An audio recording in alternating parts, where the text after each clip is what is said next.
ബേപ്പൂരിന് സമീപം തീപിടിച്ച ചരക്ക് കപ്പലിലെ തീ ഇതുവരെ അണയ്ക്കാനായില്ല. കോസ്റ്റ് ഗാർഡിന് കപ്പലിന് സമീപത്തേക്ക് എത്താനാകാത്തതാണ് തിരിച്ചടി. സ്ഫോടക വസ്തുക്കളും കെമിക്കലും ഉൾപ്പെടെയുള്ള കണ്ടെയ്നറുകൾ ഏത് നിമിഷവും പൊട്ടിത്തെറിച്ചേക്കാവുന്ന സാഹചര്യമാണ്. കാണാതായ 4 പേർക്കായുള്ള തെരച്ചിൽ ഇന്നും തുടരും. വിവരങ്ങളുമായി സരീഷ് PK ചേരുന്നുണ്ട്. സരീഷ്, ഇന്നലെ ഏകദേശം പകൽ 10:30യോടെയാണ് ഈ അപകടം സംഭവിച്ചത്. രാത്രി മുഴുവൻ രക്ഷാപ്രവർത്തനം തുടരുകയായിരുന്നു. തീ പൂർണ്ണമായും കെടുത്താൻ സാധിച്ചിട്ടുണ്ടോ? എന്താണ് നിലവിലെ സാഹചര്യം? രക്ഷാപ്രവർത്തനം ഇപ്പോഴും തുടർന്നുകൊണ്ടേയിരിക്കുകയാണ്. യഥാർത്ഥത്തിൽ കോസ്റ്റ് ഗാർഡിനോ നേവിക്കോ ഈ കപ്പലിനടുത്തേക്ക് ഇപ്പോഴും എത്താനായിട്ടില്ല എന്നുള്ളതാണ് യാഥാർത്ഥ്യം. കാരണം ഇപ്പോഴും വലിയ രീതിയിൽ കണ്ടെയ്നറുകളിൽ നിന്ന് കണ്ടെയ്നറുകളിലേക്ക് തീപിടിച്ചുകൊണ്ടേയിരിക്കുകയാണ്. ഇന്നലെ രാത്രി ഏറെ വൈകിയും രക്ഷാപ്രവർത്തനം വളരെ ദ്രുതഗതിയിൽ മുന്നോട്ട് കൊണ്ടുപോകാനുള്ള ശ്രമമായിരുന്നു കോസ്റ്റ് ഗാർഡിൻ്റെ ഭാഗത്തുനിന്ന് ഉണ്ടായത്. പക്ഷേ അപ്പോഴും വെല്ലുവിളിയായത് ഏതാണ്ട് 140ഓളം കണ്ടെയ്നറുകളിൽ സ്ഫോടക വസ്തുക്കൾ തന്നെയുണ്ട്. അതായത് പൊട്ടിത്തെറിക്കാൻ സാധ്യതയുള്ള വസ്തുക്കളുണ്ട്. സ്വാഭാവികമായും അത്തരത്തിൽ ഈ കടലിന് അല്ലെങ്കിൽ കപ്പലിനടുത്തേക്ക് പോകുമ്പോൾ ഇത്തരത്തിലുള്ള പൊട്ടിത്തെറി ഉണ്ടായാൽ അത് കോസ്റ്റ് ഗാർഡുമാരുടെ ജീവന് തന്നെ ഭീഷണിയായി മാറുന്നൊരു സാഹചര്യമുണ്ടാകും. അതുകൊണ്ട് തന്നെയാണ് ഇത്തരത്തിൽ കപ്പലിനടുത്തേക്ക് അവർക്ക് പോകാൻ സാധിക്കാതിരുന്നത്.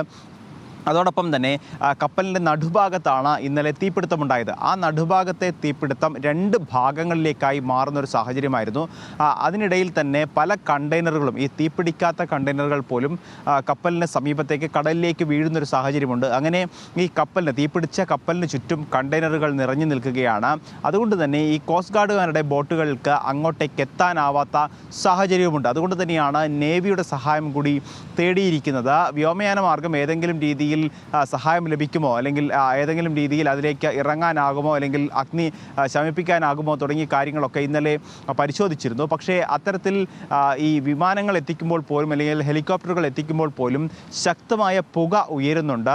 ഈ വായു ആകെ മലിനപ്പെട്ട് കിടക്കുകയാണ്. അല്ലെങ്കിൽ മുകളിൽ, ഈ കപ്പലിന് മുകളിൽ കൃത്യമായി കറുത്ത പുക ഇങ്ങനെ ഉയർന്നുകൊണ്ടേയിരിക്കുകയാണ്. അതുകൊണ്ട് തന്നെ ഈ ഹെലികോപ്റ്റർ മാർഗം എത്തിയുള്ള ഈ തീയണയ്ക്കലും പ്രായോഗികമാകുന്നില്ല. അതുകൊണ്ട് തന്നെയാണ് ഇന്നലെ രാത്രി മുഴുവനായി ഈ കോസ്റ്റ് ഗാർഡുമാർക്ക് കാത്തിരിക്കേണ്ടി വന്നത്. അതോടൊപ്പം തന്നെ ശക്തമായ കാറ്റ് ഇപ്പോഴും ഈ മേഖലയിൽ വീശുന്നുണ്ട്. അതുകൊണ്ട് ഈ തീയുടെ ഈ ആഘാതം, അല്ലെങ്കിൽ ഈ തീ പടരുന്നത് അതിവേഗം തുടരുന്നൊരു സാഹചര്യമാണ്.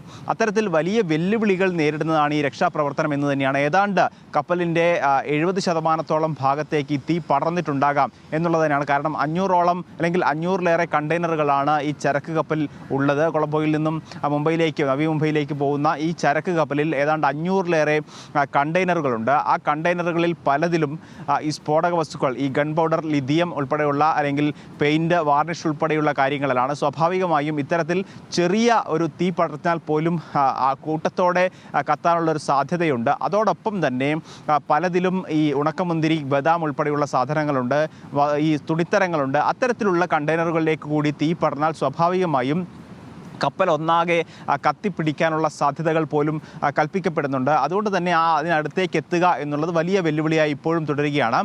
മറ്റ് ഏത് സാഹചര്യമാണ്, അല്ലെങ്കിൽ അനുകൂലമായ ഏതെങ്കിലും സാഹചര്യം ഉണ്ടായാൽ സ്വാഭാവികമായും നേവിയും കോസ്റ്റ് ഗാർഡും അതിവേഗം ഇടപെടുകയും ഈ തീ അണയ്ക്കാനുള്ള ശ്രമം നടത്തും എന്നുള്ളത് തന്നെയാണ്. ഏറ്റവും ആശ്വാസകരമാവുന്നത് ആ 22 ക്രൂ മെമ്പർമാരിൽ 18 പേരെ രക്ഷിക്കാനായി എന്നുള്ളതാണ്. പക്ഷേ ശേഷിക്കുന്ന 4 പേർ, ആ 4 പേർക്കായുള്ള തിരച്ചിൽ ഇപ്പോഴും തുടർന്നുകൊണ്ടിരിക്കുകയാണ്. അതിലൊരു വ്യക്തത ാത്തത് ഈ 4 പേർ ഈ തീപിടുത്തമുണ്ടായപ്പോൾ ആദ്യഘട്ടത്തിൽ രക്ഷാപ്രവർത്തനത്തിന് എത്തിയവരാണ്.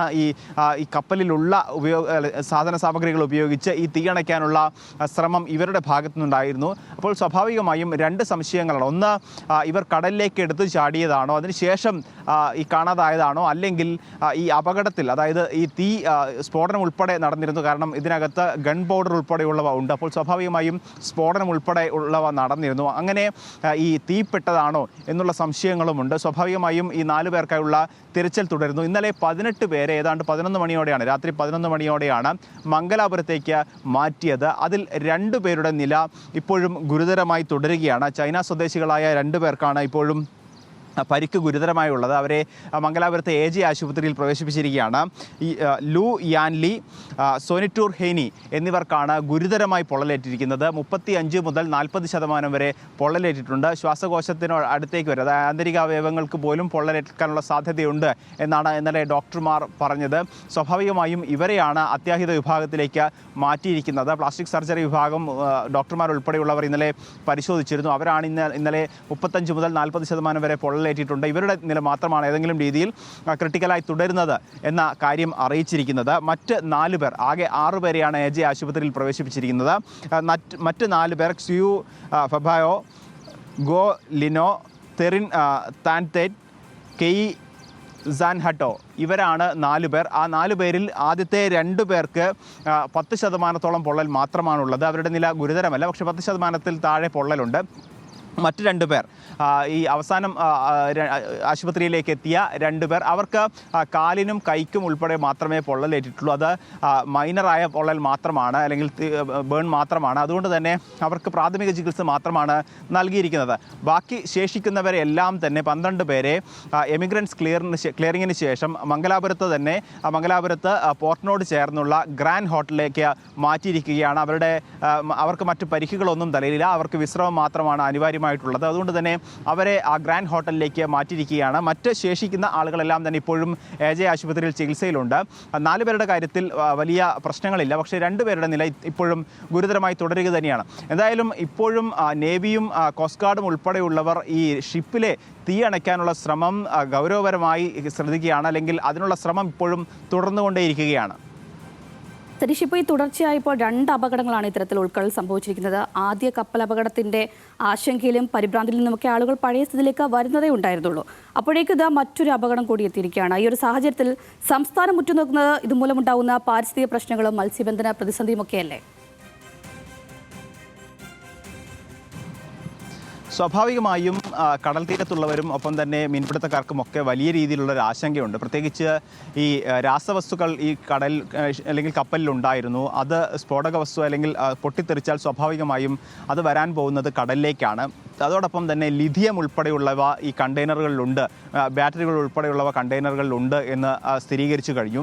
അത്തരത്തിലുള്ളവ സ്വാഭാവികമായും കടലിലേക്ക് എത്തിയാൽ അത് സമീപത്തേക്ക് അല്ലെങ്കിൽ കരയിലേക്ക് എത്തുന്നത് സ്വാഭാവികമാണ്. അതുകൊണ്ട് തന്നെയാണ് കണ്ണൂർ ഉൾപ്പെടെയുള്ള സ്ഥലങ്ങളിൽ ഈ കടൽ വെള്ളം പരിശോധിക്കുന്ന ഒരു സാഹചര്യം ഉണ്ടായത്. കഴിഞ്ഞ കപ്പൽ അപകടം ഉണ്ടായപ്പോഴും ഇത്തരത്തിൽ വെള്ളം പരിശോധിക്കുന്നുണ്ടായിരുന്നു. സമാനമായി കഴിഞ്ഞ ദിവസവും, അതായത് ഇന്നലെയും പയ്യാമ്പലം ഉൾപ്പെടെയുള്ള സ്ഥലങ്ങളിൽ എത്തിച്ച് വെള്ളം ശേഖരിക്കുന്ന ഒരു സാഹചര്യം ഉണ്ടായിരുന്നു. അതോടൊപ്പം തന്നെ അവർ പറയുന്നത് ഇത്തരത്തിലുള്ള കെമിക്കലുകൾ വെള്ളത്തിൽ കലർന്നാൽ ഈ തീരദേശ മേഖലകളിൽ അല്ലെങ്കിൽ ഈ കടൽ ചേർന്ന് നിൽക്കുന്ന മേഖലകളിൽ അതൊരു പാട പോലെ ഉണ്ടാവാനുള്ള സാധ്യതയുണ്ട്. അങ്ങനെയെങ്കിൽ ആ മേഖലകളിൽ ഇറങ്ങരുത് എന്നൊരു നിർദ്ദേശമുണ്ട്. പക്ഷേ അപ്പോഴും അത് വലിയ ഗൗരവത്തോടെ, അതായത് സ്വാഭാവികമായും ഇത്തരത്തിൽ കരയിലേക്ക് എത്തണമെങ്കിൽ ഇന്നലെ പൊട്ടിത്തെറിച്ചതാണ്, ഏതാണ്ട് 24 മണിക്കൂറിലേക്ക് കടക്കാൻ പോകുന്നു. അങ്ങനെ ലിഥിയം ഉൾപ്പെടെയുള്ള അല്ലെങ്കിൽ കെമിക്കൽ ഉൾപ്പെടെയുള്ളവ ഇത്തരത്തിൽ ഇങ്ങോട്ടേക്കൊക്കെ തീരത്തേക്ക് എത്തണമെങ്കിൽ ഇനിയും സമയമെടുക്കും എന്ന് തന്നെയാണ് വിദഗ്ധർ അഭിപ്രായപ്പെടുന്നത്.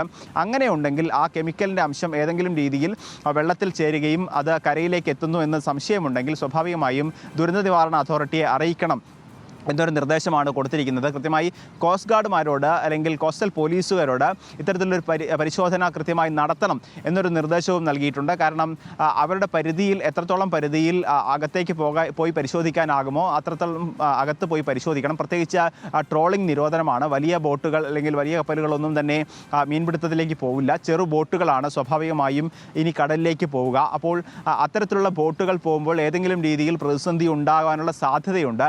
അതുകൂടി മുൻനിർത്തിയാണ് ഇത്തരത്തിലുള്ള പരിശോധന കോസ്റ്റ് ഗാർഡ് അല്ലെങ്കിൽ കോസ്റ്റൽ പോലീസുകാരോട് നിർബന്ധമായി നടത്തണം എന്നൊരു നിർദ്ദേശം നൽകിയിരിക്കുന്നത്. നിലവിൽ ഏതെങ്കിലും തീരത്തേക്ക് ഇത്തരത്തിൽ രാസവസ്തുക്കൾ കലങ്ങിയ വെള്ളമോ എത്തിയതായി വിവരമില്ല. അതുകൊണ്ട് തന്നെ നിലവിൽ ആശങ്കയുടെ സാഹചര്യമില്ല എന്നുള്ളത് തന്നെയാണ് ദുരന്ത നിവാരണ അതോറിറ്റി അറിയിച്ചിരിക്കുന്നത്. പേപ്പുന 88 നോട്ടിക്കൽ മൈൽ അകലെ അപകടത്തിൽപ്പെട്ട വാൻ ഹൈ 503 കപ്പലിൽ തീയണയ്ക്കാനുള്ള ശ്രമം ഇപ്പോഴും തുടരുകയാണ്. 2 കപ്പലുകളായ സചേതും സമുദ്രപ്രഹരിയും തീപിടുത്തമുണ്ടായ സ്ഥലത്ത് സജീവമായി രക്ഷാപ്രവർത്തനം തുടരുകയാണെന്ന് ഇന്ത്യൻ കോസ്റ്റ് ഗാർഡ് അറിയിച്ചിട്ടുണ്ട്. അപകടത്തിൽ കപ്പലിൽ നിന്ന് രക്ഷപ്പെട്ട 18 പേരെ INS സൂറത്തിൽ മംഗലാപുരം തുറമുഖത്ത് എത്തിച്ചിരിക്കുന്നു.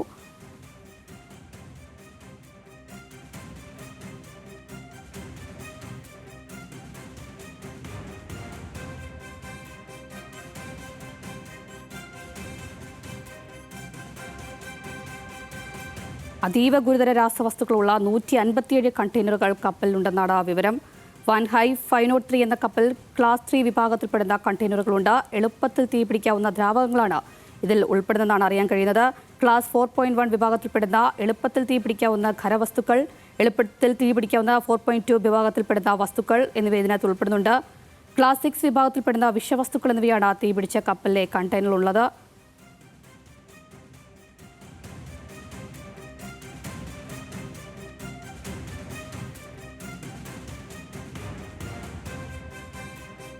എന്തായാലും കൊളംബോയിൽ നിന്ന് മദർഷിപ്പിലേക്ക് മാറ്റേണ്ട ചരക്കുമായി മഹാരാഷ്ട്രയിലെ നവശേവ തുറമുഖത്തേക്ക് പോകുന്നതിനിടെയാണ് സിംഗപ്പൂർ രജിസ്റ്റർ ചെയ്ത വാൻ ഹൈ 503 കപ്പൽ അപകടത്തിൽപ്പെട്ടത്. ഇതിന്റെ വിശദാംശങ്ങൾ നൽകിയിരുന്നത് സരീഷാണ്.